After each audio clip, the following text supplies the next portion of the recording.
আসসালামু আলাইকুম গাইস, সকলে কেমন আছেন? আশা করি অনেক ভালো আছেন। তো অনেকদিন পর আবারও চলে আসলাম। তো আজকে আমরা যাইতেছি সরাসরি ছোট ভাইয়ের সাইকেল কিনতে। তো চলেন।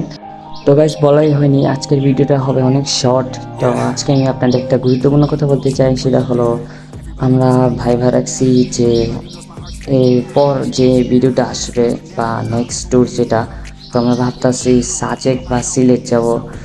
তো কোথায় যাব আপনাদের কাছে কোথায় ভালো মনে হবে অবশ্যই কমেন্টে বলে যাবেন। এখন আমরা যাব যেখানে, সেটা হলো নারায়ণগঞ্জ। তো নারায়ণগঞ্জে গিয়ে সরাসরি সাইকেলটা কিনি। তো আপনারা কিছু ভিউ দেখেন। Couldn't even hear me if I yelled. It's so cold outside, I'm alone, I'm alright. It's so cold outside, I'm alone, I'm alright. It's so cold outside, I'm alone, it's so cold outside. অবশেষে guys আমরা এসে পড়লাম বন্দর ঘাট। তো বন্দর ঘাট আশা করি অনেকেই চিনবেন।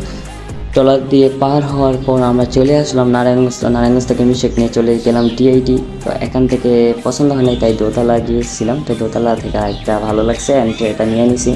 তো গাইস সাইকেলটি কেনার পর বড়সড় একটা মডিফাই করিয়ে সাথে সাথে বড় একটি রাইড দিয়ে আমি চলে যাই বাসায়। তো বাসায় যেতে যেতে আমার অবস্থা কাহিল, কারণে গরমের মধ্যে সাইকেল চালাইতেছি নারায়ণগঞ্জ থেকে। তো গাইস পরবর্তী ট্যুরে আমরা কোথায় যাব, সাজেক নাকি সিলেট, অবশ্যই আমাদের বলে দেবেন কমেন্টে। তো গাইস সকলে ভালো থাকবেন, আল্লাহ হাফেজ।